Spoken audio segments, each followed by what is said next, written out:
Agora eu quero que você abra a sua Bíblia no Salmo 91. O Salmo 91 é muito conhecido, tem sido mal usado, porque muitos crentes pegam esse texto bíblico, arrumam uma Bíblia daquelas grandonas, sabe? Acho que eles compram numa livraria católica aquela Bíblia. E eles pegam e abrem lá no Salmo 91 e põem lá num aparador da casa, não é assim? Põe aberta no Salmo 91 lá. Fica lá empoeirando, diz que é para espantar capeta. Eu não sei se espanta capeta, mas que atrai poeira, atrai. E eu às vezes fico assim, meio que pensando que quando Satanás veio tentar Jesus no monte, ele usou versículos descontextualizados do Salmo 91. Deve ter sido de tanto ler o Salmo 91 na casa de crentes supersticiosos. Então eu quero dizer para você que o Salmo 91 aberto numa Bíblia na sua casa não tem poder nenhum. Agora o Salmo 91, determinando as suas atitudes e sendo a verdade do seu coração, tem o poder de lhe guardar verdadeiramente de todo mal. Amém? Dito isso, vamos ler o Salmo 91, acompanhe na sua Bíblia ou aqui no telão. E eu quero que você, lendo, já receba a palavra. Aquele que habita no esconderijo do Altíssimo, à sombra do Todo-Poderoso, descansará. Direi do Senhor, Ele é o meu refúgio, a minha fortaleza, o meu Deus em quem confio. Ouça, Ele te livra do laço do passarinheiro, da peste perniciosa. Ele te cobre com as suas penas e debaixo das suas asas encontras refúgio. A sua verdade é escudo e broquel. Não temerás os terrores da noite, nem a seta que voe de dia, nem a peste que anda na escuridão, nem mortandade que assole ao meio-dia. 1000 poderão cair ao teu lado e 10.000 à tua direita, mas tu não serás atingido. Somente com os teus olhos contemplarás e verás a recompensa dos ímpios, porque fizeste do Senhor o teu refúgio e do Altíssimo a tua habitação. Mal nenhum te sucederá, nem praga alguma chegará à tua tenda, porque aos seus anjos dará ordem ao teu respeito, para te guardar em todos os teus caminhos. Eles te sustentarão nas suas mãos, para que não tropeces em alguma pedra. Pisarás o leão e a áspide, calcarás aos pés o filho do leão e a serpente. Ouça o que Deus te diz: pois que tanto me amou, eu o livrarei. Pô-lo-ei no alto retiro, porque ele conhece o meu nome. Quando ele me invocar, eu lhe responderei. Estarei com ele na angústia, livrá-lo-ei e o honrarei. Com longura de dias fartá-lo-ei e lhe mostrarei a minha salvação. Só isso que você vai falar?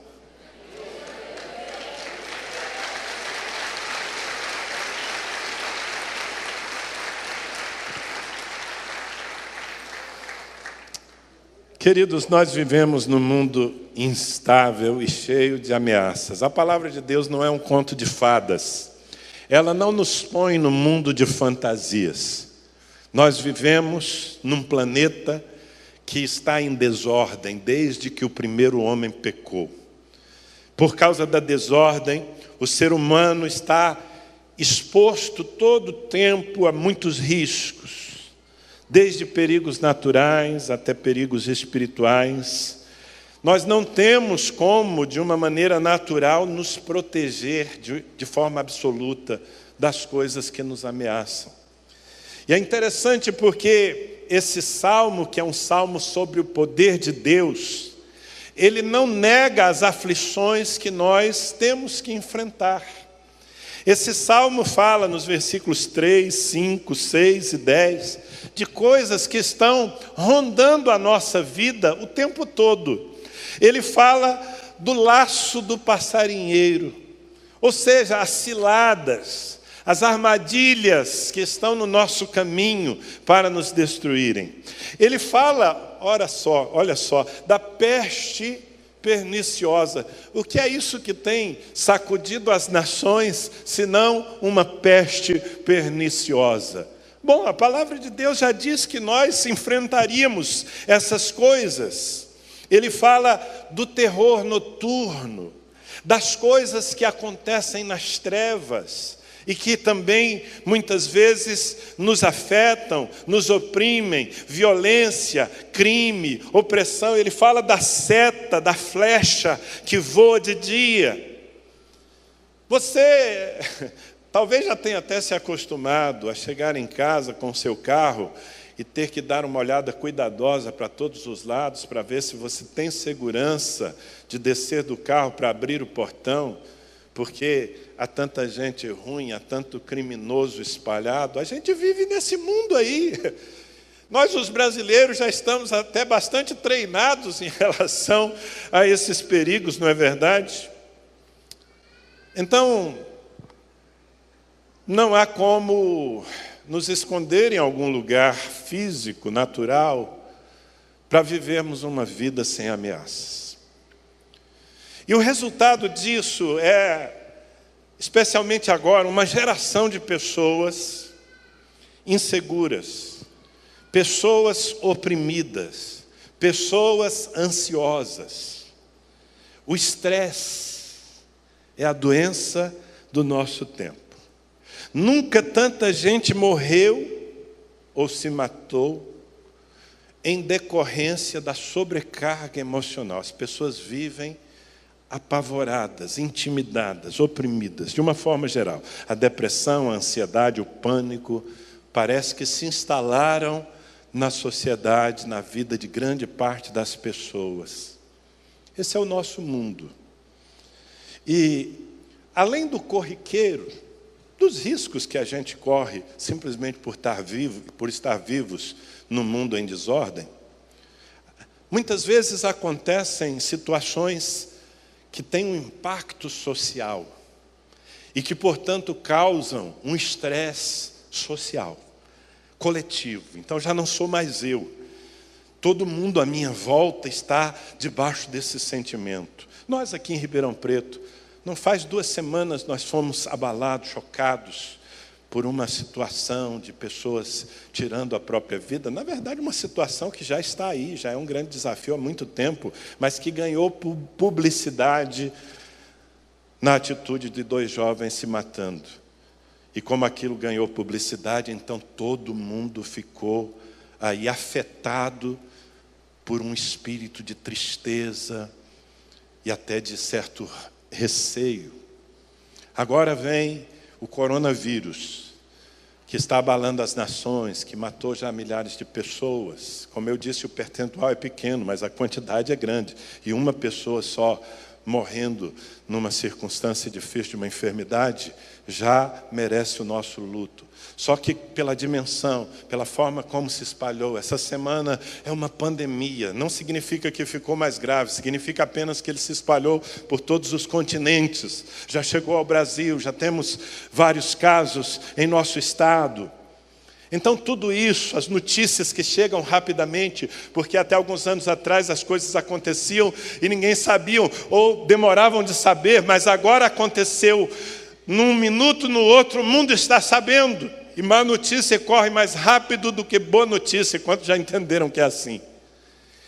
Então isso gera um estresse coletivo, um pânico muitas vezes. E nessas circunstâncias, irmãos, a igreja, nós os que somos de Deus, nós os que conhecemos ao Senhor, nós precisamos ser, nesses momentos, farol e referência para os outros. Nós não podemos reagir e não temos por que reagir da mesma maneira como reagem aqueles que não têm esperança e que não têm fé e que não servem ao Deus que nós servimos. A igreja é diferente, porque embora ela está na terra, ela não é da terra, a sua natureza é celestial e a sua conexão é espiritual e com Deus que não conhece limites e que é todo poderoso. Posso ouvir um amém? Então, é preciso que a igreja se mostre. Queridos, nós estamos agora, nesse momento, num tempo de responsabilidade, mas também de grande oportunidade. Eu quero te falar uma coisa, eu me sinto animado agora. Porque eu percebo que agora nós temos uma possibilidade de brilhar a nossa luz com mais força, já que o mundo está nas sombras do medo.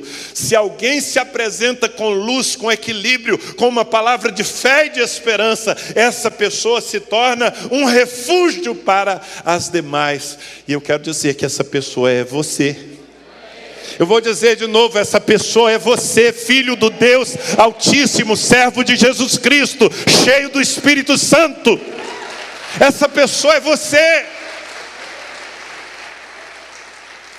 Então, se esse é um tempo de ameaças, mais do que isso para nós, esse é um tempo de oportunidades. É a oportunidade de nós resplandecermos no meio das trevas. Mas baseados em quê, pastor? Baseados no relacionamento que nós temos com o nosso Deus. Quem é o nosso Deus?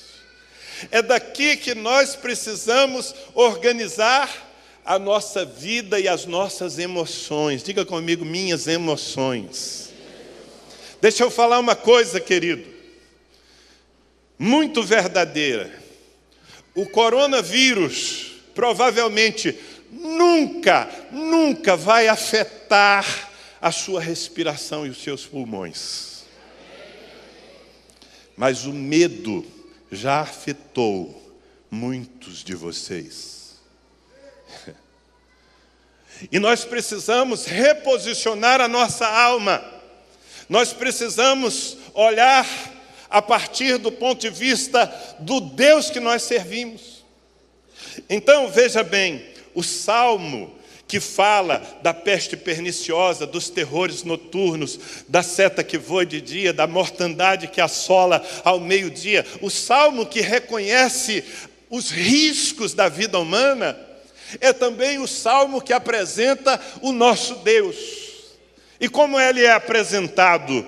No versículo 1, ele é apresentado como o Altíssimo e Onipotente. Eu acho que vocês não estão na mesma frequência que eu e a palavra. Está escrito aqui no versículo 1, aquele que habita no esconderijo do Altíssimo, à sombra do Todo-Poderoso, descansará. Altíssimo e Todo-Poderoso, esse é o seu Deus. Significa que ele está acima. Ele está mais alto do que todos os seus inimigos, do que todas as coisas que lhe ameaçam.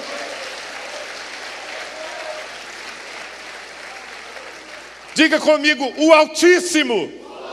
Não, eu quero o seu gesto. O Altíssimo. Diga, eu sirvo ao Altíssimo.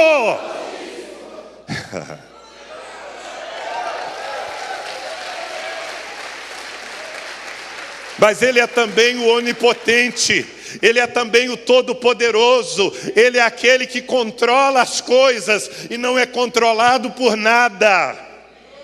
É a partir dessa verdade que nós precisamos aquietar o nosso coração. Aquietai-vos e sabei que eu sou Deus, diz o Senhor. Mas a palavra nos alimenta com a identidade de Deus de uma forma mais completa. No versículo 2, direi do Senhor, Ele é o meu refúgio e a minha fortaleza, o meu Deus em quem confio. Esse Deus é refúgio. Ele não é só o Altíssimo, que está lá nos altos céus, distante. Não, Ele é o meu refúgio. Ele está acessível à minha vida e eu posso me guardar nele.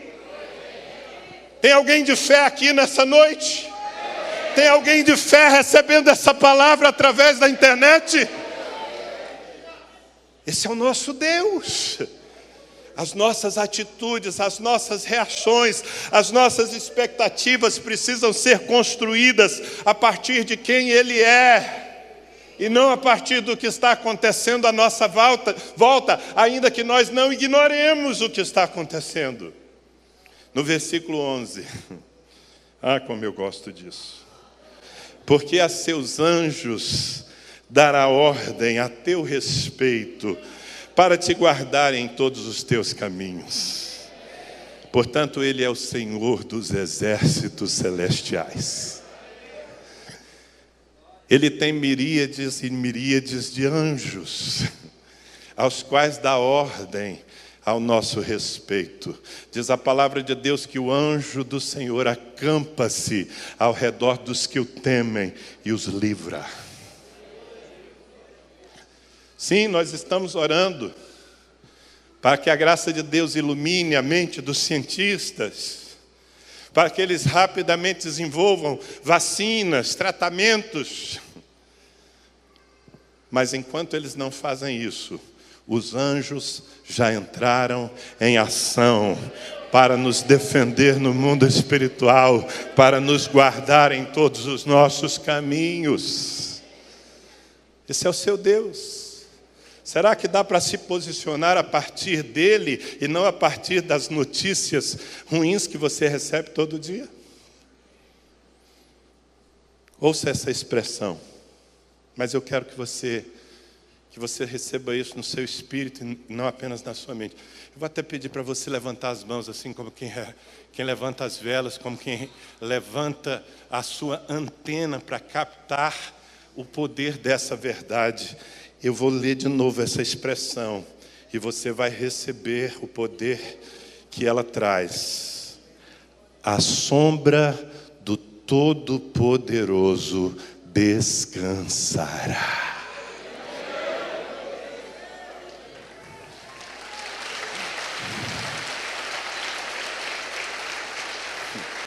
É para você. Apesar do vírus, apesar dos suicídios, apesar dos crimes, a sombra do Todo-Poderoso descanse. Há um descanso para os filhos de Deus. Amém? Agora, apesar de tudo, você pode ter paz em Deus. Isso é a verdade central do que eu quero transmitir ao seu coração. Agora, essa paz no meio da tormenta. Ainda ontem eu estava em Petrópolis, Rio de Janeiro. Eu estava ministrando a pastores. Eu estava lembrando daquele episódio em que no meio de uma tempestade, Jesus dormia com a cabeça sobre um travesseiro. Enquanto o mar jogava o barco de um lado para o outro, enquanto as águas entravam, ele descansava, porque ele sabia que há alguém que tem mais poder do que o mar, de que tem mais poder do que os ventos. Porém, essa paz no meio das tormentas é uma conquista que nós fazemos nos posicionando de uma maneira correta, ou melhor dizendo, posicionando corretamente a nossa alma. A sua alma precisa estar posicionada de uma maneira adequada. Sabe, é como uma antena parabólica que você precisa não apenas encontrar a sintonia, mas a posição correta para captar um sinal. Você precisa posicionar a sua alma. Deus está liberando a sua bênção sobre você e sua família, mas a sua alma pode estar voltada para outras fontes. Você, ao invés de se alimentar do que Deus é e do que Deus diz, você pode estar se alimentando apenas de más notícias, se alimentando apenas da voz dos histéricos, e você então não recebe o que Deus está liberando, você está mal posicionado. Posicione-se em Deus. Amém? Então, como é que a gente se posiciona em Deus? Eu gostaria de sugerir algumas chaves para você. A primeira delas, querido, nós precisamos decidir nos abrigar em Deus. Eu preciso me abrigar em Deus. No versículo 1 está escrito: aquele que habita no esconderijo do Altíssimo, a sombra do Todo-Poderoso descansará. Diga, habita. Você precisa decidir morar em Deus. No versículo 9 diz: porquanto tu fizeste do Senhor o teu refúgio, e do Altíssimo a tua habitação. Então nós só podemos desfrutar de paz se nós resolvermos viver nele. Nesse versículo, Deus é comparado a uma sombra. Eu acredito que todos vocês sabem o valor de uma sombra. Quem já esteve aqui, sendo um habitante dessa cidade chamada Ribeirão Preto, quem já esteve no sol, aqueles de matar, e você desejou uma sombra? Quem já passou por essa experiência? Levanta a mão, todos os sinceros que já... ai, meu Deus, onde é que tem uma sombra aqui? Todos, você é ribeirão pretano, né? Agora, deixa eu fazer uma pergunta. Você precisava de uma sombra. O que você fez? Ficou parado no lugar que estava, esperando o dia passar e a sombra chegar? Não, né? A moleira estava derretendo, o que você fez? Você procurou a sombra. Alguém está entendendo? Não. Você procura a sombra, você habita no esconderijo do Altíssimo, você decide se esconder em Deus, morar em Deus, permanecer em Deus, se alimentar em Deus, descansar em Deus, dormir em Deus, ter comunhão com Deus. Se você não decidir isso, você vai estar debaixo do sol das aflições. E talvez a sua energia vai ser toda consumida pelo medo. Aquele que habita no esconderijo do Altíssimo, à sombra do Todo-Poderoso descansará. No Salmos 11, versículo 1 diz: no Senhor me refugio. Como dizeis, pois, a minha alma, foge como um pássaro para o teu monte. Eu gosto desse versículo, porque às vezes o mundo, os homens, as circunstâncias estão nos dizendo: dá teu jeito, foge, vai para o monte, se esconda, deixe de vir aos cultos, encaverne. Mas os verdadeiros servos que conhecem o poder do Senhor dizem: no Senhor me refugio. O Senhor basta para mim. Amém? Uma segunda chave para nós termos paz na tormenta é assumir e comunicar a nossa fé. Versículo 2: direi do Senhor. Não é direi ao Senhor, é direi do Senhor. Ele é o meu refúgio, a minha fortaleza, o meu Deus em quem confio. Meus irmãos, fé é confiança plena. E o salmista aqui está dizendo que a nossa fé, ou seja, a confiança plena que nós temos em Deus, precisa ser publicada. Ela precisa estar na nossa boca, nas nossas palavras. Direi do Senhor, Ele é o meu Deus. Nós precisamos ter uma comunicação. Nós precisamos ter uma linguagem de fé. Nesses dias agora, no meio de tanta gente apavorada, tanta gente pessimista, tanta gente histérica, o mundo está precisando de homens e mulheres que têm uma linguagem de confiança, que têm uma linguagem que aponta para o Todo-Poderoso e diz: calma. Será que você é um desses que está repercutindo a voz dos céus? Ou você é um dos que estão reverberando o pânico? Tem gente que, mesmo conhecendo a Deus, comunica o pânico, assusta mais ainda as pessoas. O que é isso? Nós somos portadores de boas novas. Eu não estou falando sobre nós negarmos instruções que precisam ser dadas, como estamos dando, mas de nós termos uma palavra que o governo não terá, que os médicos não terão. Uma palavra que os sábios desse mundo não têm como dar. Somente os crentes têm a palavra. Ele é o meu Deus, Ele pode ser o teu Deus. Confia nele. Eu estou em paz, você também pode estar.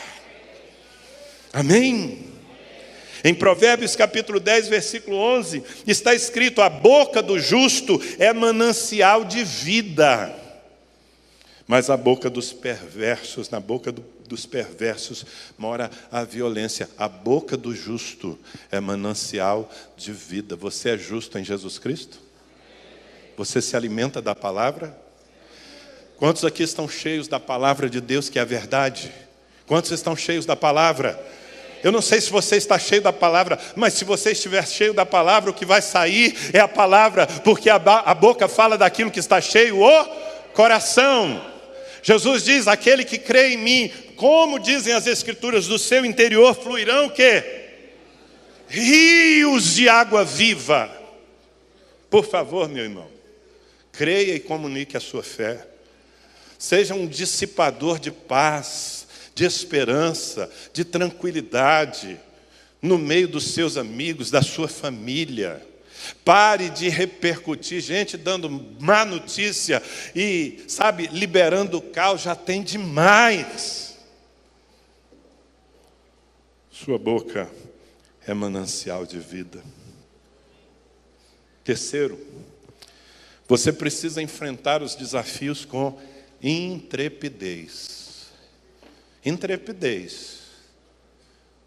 A vida toda precisamos manifestar, em tempos como esse, mais intrepidez, coragem. Diga comigo, coragem. Ei, diz a Bíblia que os covardes não herdarão o reino dos céus. Covardes são aqueles que se entregam ao medo. E eu vou dizer uma coisa categórica para você que está me ouvindo, seja aqui, seja longe. Você não pode ser governado pelo medo e por Jesus ao mesmo tempo. Ou o medo governa você, ou Jesus governa você. Se o medo governa você, Jesus não está no controle da sua vida. Dá para entender isso? Jesus é a expressão do amor do Pai. Você não pode estar sendo governado pelo amor e pelo medo, porque o verdadeiro amor lança fora todo medo. Então nós precisamos ter intrepidez. Eu queria que todos os crentes fossem tão ativos e tão receptivos como esse menino que nos inspira tanto aqui.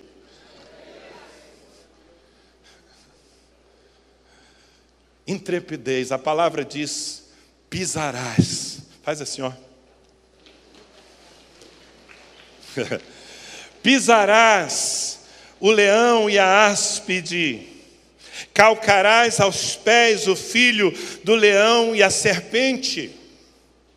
Sabe o que é calcar aos pés? Calcar os pés aos pés?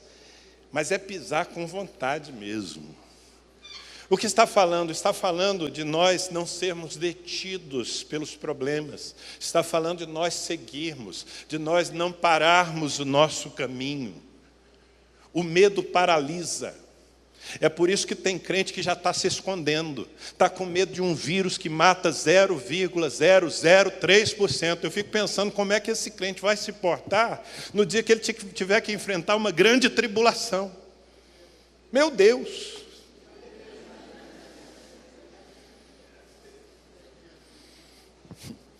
Como disse Jeremias no capítulo 12 do seu livro, versículo 5, se te fatigas correndo com homens que vão a pé, como poderás competir com os que vão a cavalo? Se em terra de paz não te sentes seguro, que farás na floresta do Jordão, quando a chapa esquentar mesmo? A chapa esquentar é a minha versão ampliada do pastor Danilo Figueira. Esse é o momento de termos intrepidez, irmãos. Intrepidez, volto a dizer, não é irresponsabilidade, não é misticismo cego, mas é de nós reagirmos a partir da palavra. Intrepidez. A igreja intrépida, ela se torna um farol no meio da tempestade. Me lembro daquela ocasião em que o apóstolo Paulo, que estava num navio com 200 e tantas pessoas, e uma tempestade, muitos dias, foi arrebentando tudo. Ao ponto de que Paulo diz, aliás, o escritor da história, que é Lucas, diz, chegou um momento em que desapareceu toda a esperança de salvamento. Todo mundo pensou, nós não vamos escapar dessa tempestade. O navio estava se partindo ao meio. Mas no meio daquela tempestade, daquele caos, do pânico geral, havia um homem de Deus chamado Paulo. E Paulo era uma voz de esperança e de ousadia. Paulo chamava as pessoas e diziam, tenham calma. Tenham calma, eu conversei com meu Deus hoje, e Ele me falou que ninguém desse barco vai se perder. Comam, cuidem de si mesmos, olha, fiquem em paz, ainda que o mundo à nossa volta esteja sacudindo. Deus, Ele usa essa expressão que eu acho linda, o Deus de quem eu sou e a quem eu sirvo, me apareceu essa noite, e Ele diz que nós vamos terminar bem essa história. Ah, meus queridos, como é importante que haja gente de Deus intrépida no meio das tempestades. Não é hora de você se esconder, não. Não é hora de você falar, ai, é que, sei lá.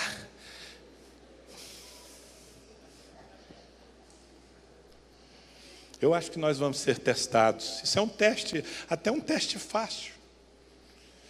Porque, como eu disse, nós estamos vendo o mundo sendo abalado por uma enfermidade, uma virose, né? Enfim, que tem poder letal muito pequeno. E se fosse grande? E se um vírus, o que pode acontecer a qualquer momento, é até provável que aconteça, nós estamos nos aproximando do final dos tempos, da volta de Jesus. A palavra está dizendo que os homens desmaiarão de terror, por causa da expectativa do que lhes pode acontecer. A palavra fala de guerras, de rumores de guerras, dos homens temendo pelas águas do mar, das pestes. Nós estamos tendo uma situação relativamente simples, apesar, não é, do estrago que está fazendo pela velocidade. E nós estamos sendo treinados. E nós estamos sendo testados também. Nessa prova, Deus está descobrindo quem são os corajosos, quem são os intrépidos, quem são os que estão dispostos a pisar o leão e a áspide, as serpentes do caminho, e quem são os covardes, que reagem exatamente ou pior do que aqueles que nem conhecem a Deus. Quem é você? Diga, eu sou crente, e eu sirvo a um Deus Todo-Poderoso. Amém? Muito importante que você guarde o seu coração.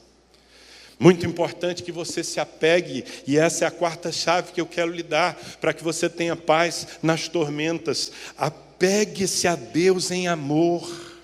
Apaixone-se mais por Deus.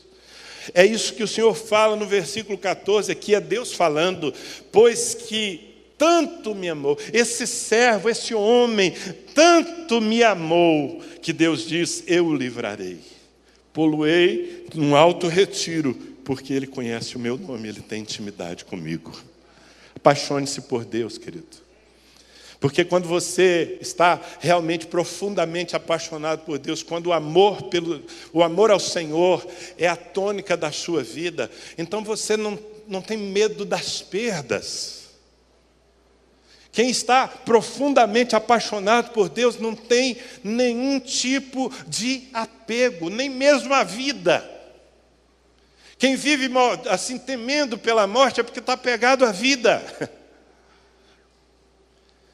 O apóstolo Paulo, que era um desses homens tão apaixonados por Deus, ele escreveu em Filipenses capítulo 1, versículo 21, porquanto, para mim, viver é Cristo, e morrer é lucro. Repita comigo, porquanto, Para mim, viver é Cristo e morrer é lucro. Bom, você pode repetir essa frase, mas ela não é a verdade de todos nós. Porque muitos de nós estamos tão apegados à vida e às coisas que nós não nos arriscamos. Ficamos nos preservando. E Jesus disse que aquele que quiser guardar a própria vida, perdê-la-á. Mas aquele que perder a vida, por amor dele, achá-la-á. Apaixone-se por Deus. Quanto mais intenso for o seu relacionamento com Deus, menos medo você vai sentir. Por quê? Porque se eu estou aqui, viver para mim é Cristo. E se eu morrer, vou para a galera. É isso que Paulo está falando. Se eu viver é Cristo, e se eu morrer eu vou para a galera. Porque viver é lucro. Ah, mas tem tanto crente terrenal. E por fim, queridos, para que nesse tempo, em qualquer outro tempo, no meio das tormentas, você mantenha o seu coração guardado na paz, você precisa manter as práticas de devoção. Diga, práticas de devoção. Diga de novo, práticas de devoção. No versículo 15, Deus diz: quando Ele me invocar, eu lhe responderei. Estarei com Ele na angústia, livrá-lo-ei e o honrarei. Agora preste atenção, Deus está dizendo: eu vou proteger, eu vou honrar, eu vou abençoar quando Ele me invocar. Se Ele me invocar, o que significa nesse contexto? Esse homem está orando. Esse homem está cultuando, esse homem está me buscando, ele está mantendo práticas devocionais. Como ele me invoca, eu lhe respondo. É por isso, exatamente por isso, que justo agora nós precisamos estar juntos para orar. Nós precisamos ser alimentados pela palavra, nós precisamos estimular uns aos outros na fé. Satanás quer nos dispersar, quer tirar as brasas do braseiro e espalhá-las para que nós apaguemos. Ouça, você que está aí acompanhando pela internet, que não veio ao culto hoje, no seu caso por medo, você vai apagar se você não mantiver as práticas devocionais. E uma delas é congregar, a outra é orar, a outra é ouvir a palavra e ler a palavra. Porque o seu coração será cheio daquilo que está na fonte que você busca. Deixa eu fazer um pedido para você, meu irmão. Uma vez por dia, para não ser um alienado, uma vez por dia, assista um jornal. Leia um portal de notícias, as notícias que estão. Faça isso uma vez por dia. Não faça isso o dia todo, porque se você passar o dia todo ouvindo rádio, se você passar o dia todo ouvindo Globo News, se você passar o dia todo lendo as notícias do UOL, do Estadão, de qualquer veículo de comunicação, você vai se borrar nas calças.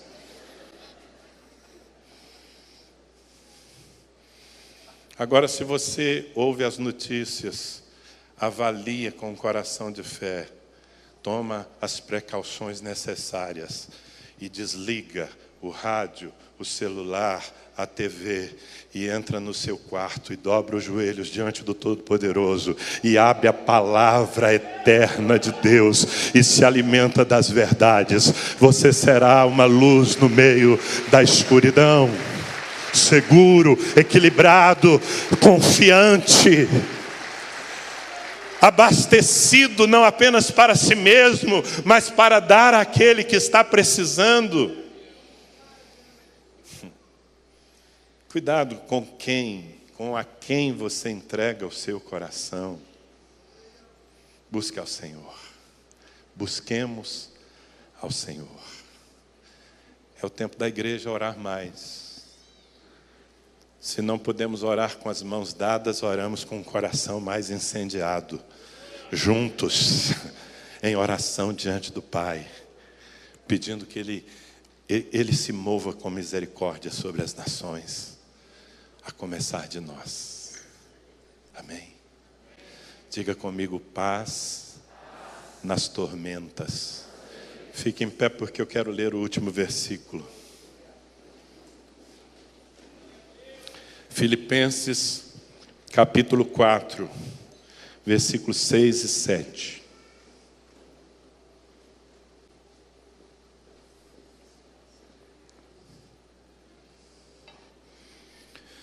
Não andeis ansiosos por coisa alguma. Você ouviu?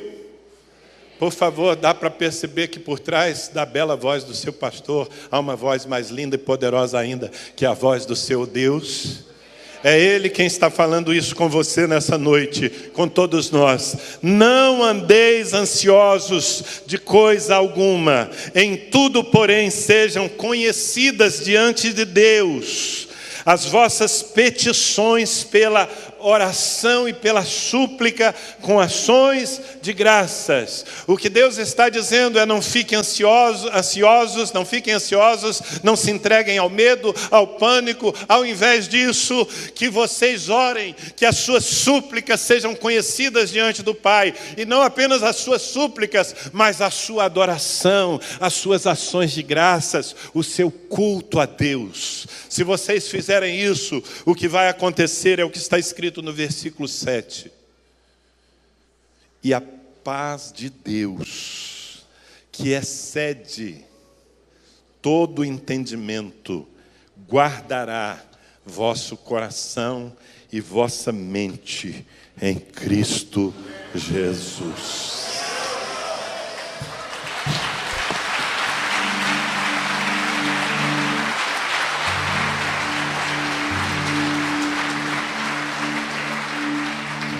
Deixa eu falar uma coisa para você antes de orarmos, igreja. Essa crise está nos ensinando a ser homens de fé. Seu coração corre mais riscos do que seu pulmão. E quando eu falo do coração, não estou falando desse órgão, desse músculo que bombeia o sangue. Eu estou falando das suas emoções, da sua alma. Satanás quer afetar a sua alma. Satanás quer esconder você agora.